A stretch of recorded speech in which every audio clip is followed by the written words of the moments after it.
All right. Hey, my name's Christian Lee here for Earworm Digital, and I'm here with, would you like to introduce yourself?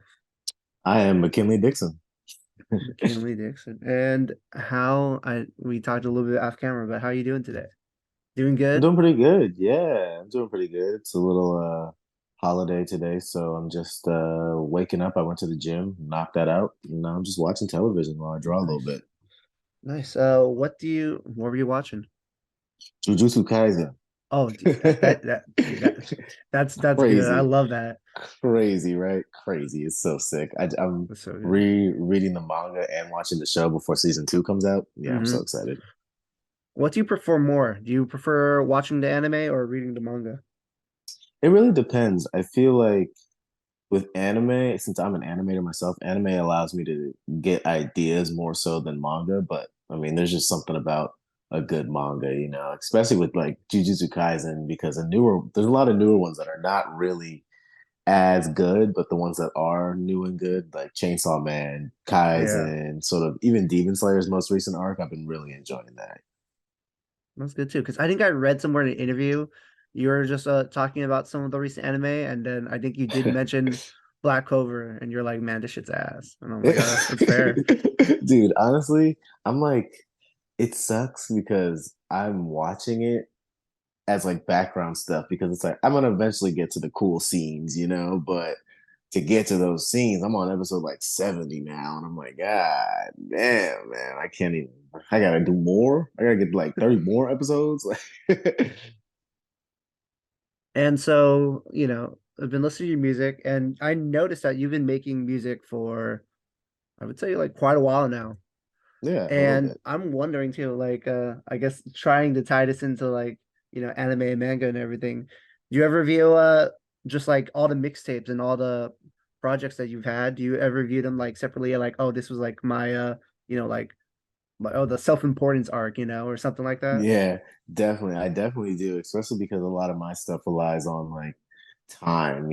So I've had different hairstyles for different recording processes. I've been watching different things, different eras of my life. So I think every single one, because they also come out so separately, could definitely be seen as like a small arc. Okay. And then how do you feel about the upcoming it's just so funny just to say out loud. Yeah, how does it feel to be your upcoming arc for, you're releasing an album like in a few months, Beloved, Paradise, Jazz. And I already listened to two of the songs and they're actually pretty good. I actually like Run Run Run's cool because I'm just a sucker for just like a good song with just like great horns. Yeah, there's a lot of horns on the record. Hmm. So thank you. Oh, but yeah, but how does it feel about like this upcoming album though? Feels great.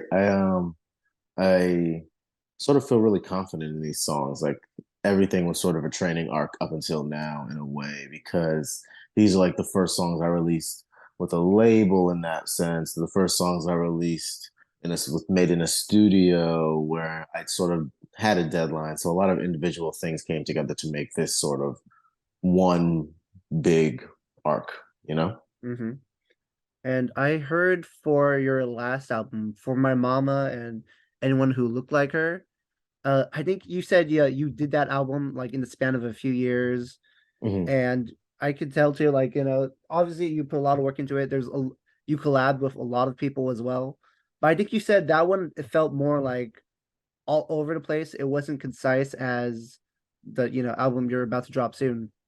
Is that right? Definitely. I think because I recorded in so many places and had so many people from all over sort of be a part of it, All good, all so, good. it's okay. Sort of be a part of it.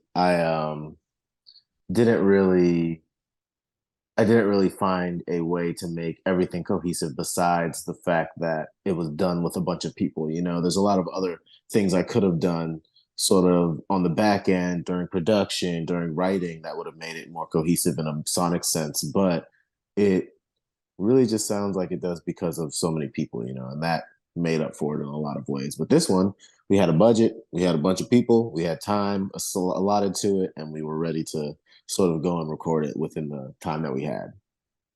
That's cool. And then, believe it or not, I've actually Well, I didn't notice until like recently, but I didn't know that you were the same rapper that made the song "We Lovin' That Jazz" like back Ha! like a long time ago.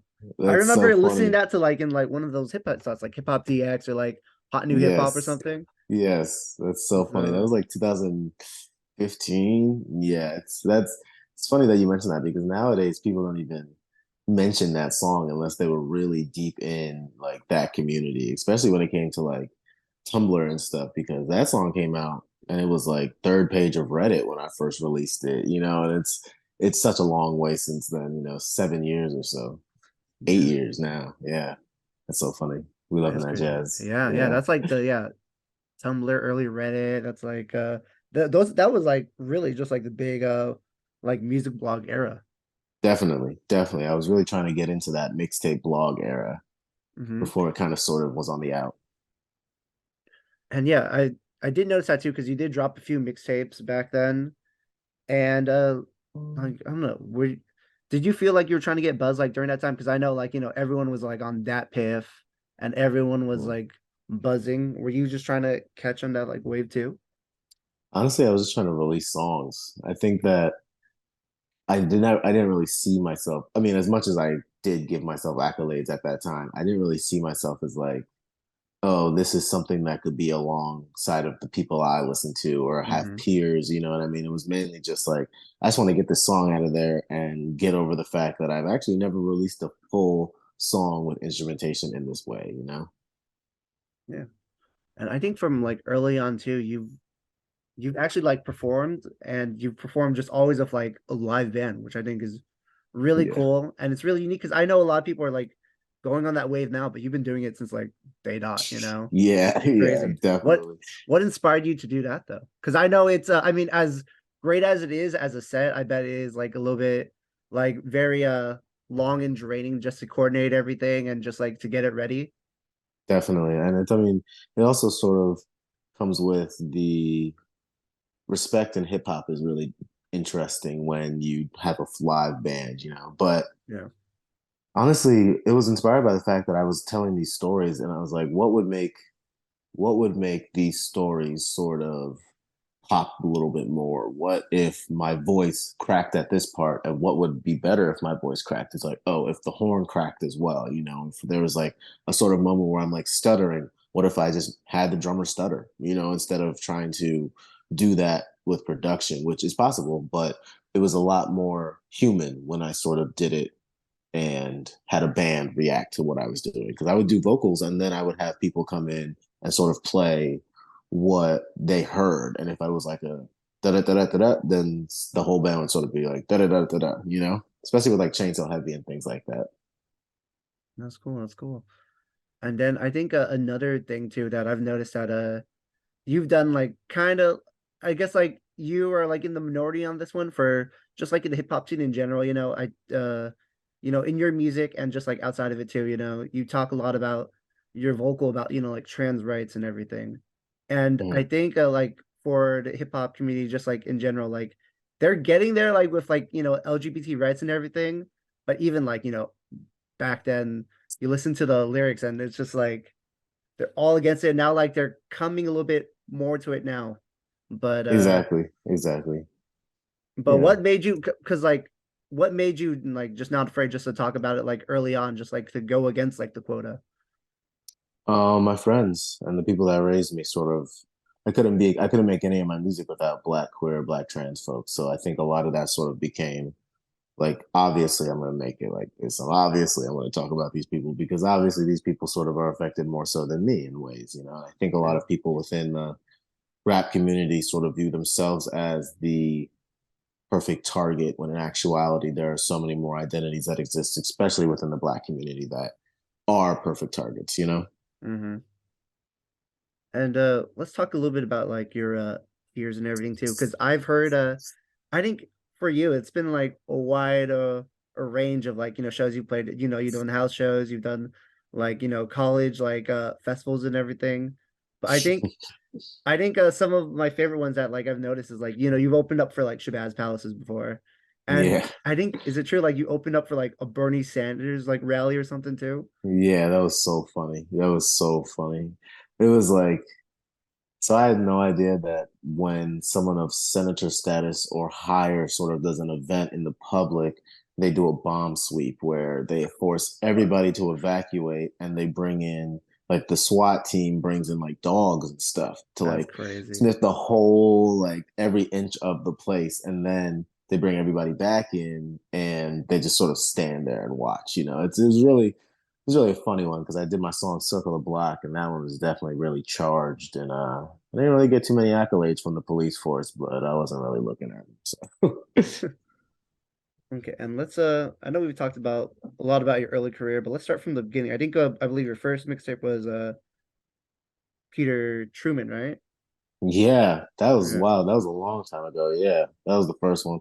It was all right. It really didn't start until Who Taught You to Hate Yourself. Honestly, I had Hmm. a couple ones back in the day that were like Tumblr specific, and they sort of did their little thing on the internet. But it was really, I mean, it's funny because back in those Tumblr days, Peter Truman and Nappy Headed, my first two, technically did better than like The Importance of Self Belief, which was my record that came out in 2016, you Yeah. know, but it's just time, you know, that's how it really changes and everything. So I really don't hold it against myself or anyone else, but people will eventually get onto it. It's funny that you keep mentioning these old records because it's like Peter Truman was had We Lovin' That Jazz on it, you know, which was like a huge song in the sort Yeah. of underground jazz hip hop community, which is like funny, but now here we are.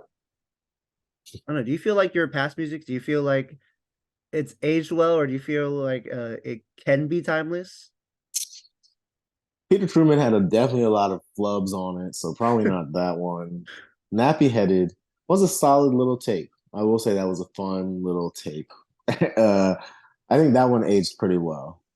I think all my music ages pretty okay because I sort of try to look into the future with it because otherwise it's going to sound bad in 2 years and everyone will hear it sound bad, but the worst thing is I'll hear it sound bad. So Well, like what's like for every project you make, like what's the end goal for like for you? Like do you want it to just be like a project that you're proud of like yourself, or like one that you know your fans will love, or just like you're trying to make a project that's, just like timeless?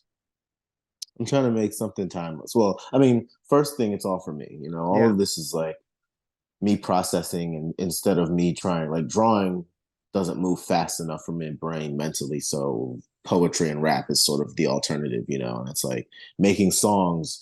It sort of is this in between a lot of quick movement and a lot of patience. And I think that is the ultimate goal for me because processing sort of happens in between those. And I think all of it's for me first, and then I make songs that make are timeless. You know, I try to make things that last forever, and I think that is my second goal. And then my third one will probably make music for everybody else. You know, everybody else to enjoy.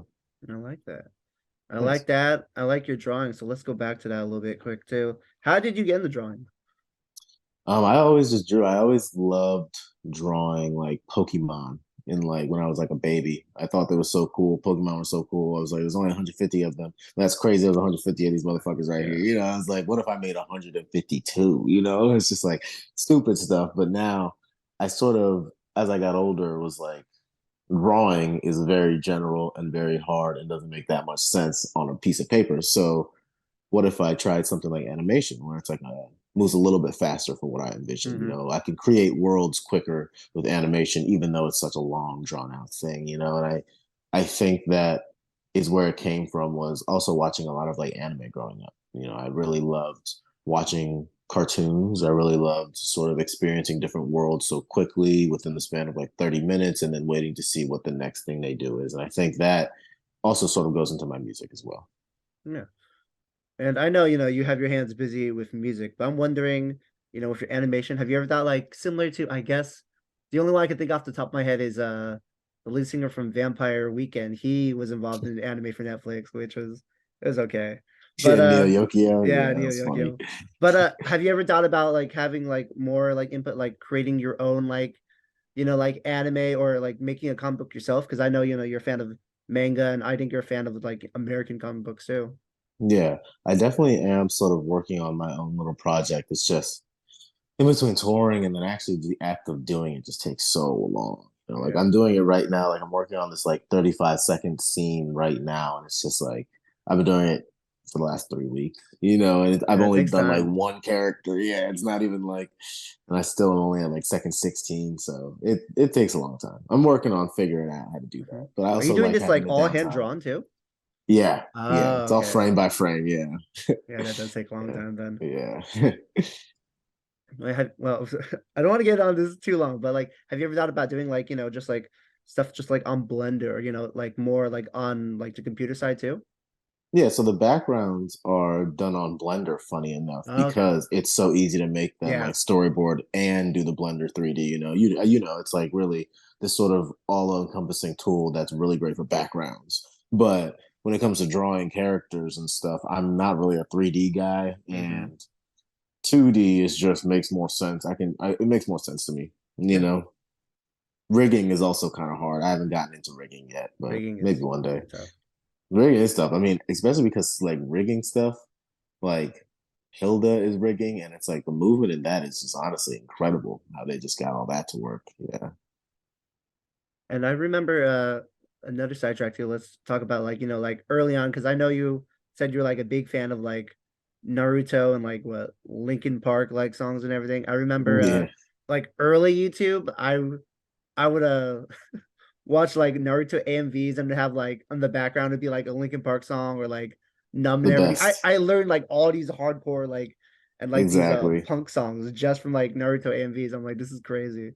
Exactly. They're so sick. I mean, there's one I remember when like the Death Note came out, and there was one with like Red Hot Chili Peppers Snow playing behind it, and I was just like, what even is this song? I don't think I like it, but it so makes so much sense watching it with these kids fighting. You Hmm. know what I mean? I'm like, this makes so much sense. Like Linkin Park, I was like, oh yeah, that is what Sasuke would listen to. And then it's just like turns my shoulder away, like Naruto, he would love this song. I think like even like in the what Northeast too, there's like a big I mean it's always been big there, Like you Yes, could see it definitely. from like, some like one of the people that you collabed with on their album last year, So Glow. Oh fuck. Yeah, Or yeah. Sorry, it's windy, oh windy okay, no city. worries, no worries.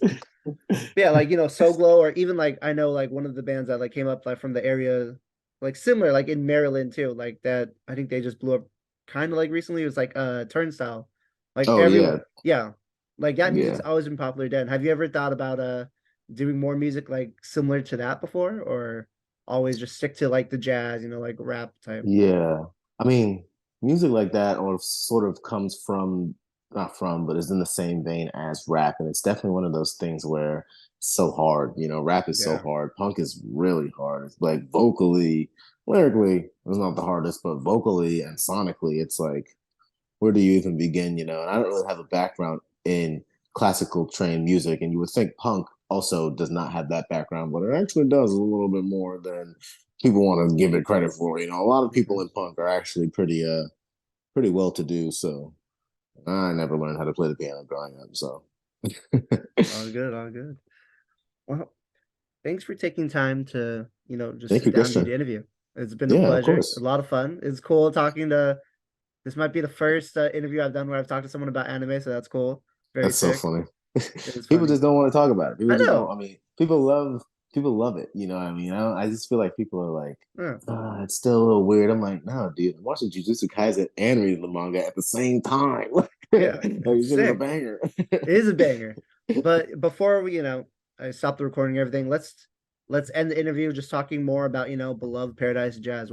Is there anything else you could tell me and just anyone else that's gonna be watching just like more about it? um, the cover art is done by Layden Alex, a really great, incredible artist that sort of created this anime inspired picture based off the lyrics. The rest of it is made for me, but it has you in mind. And that's pretty much it. Yeah. All right.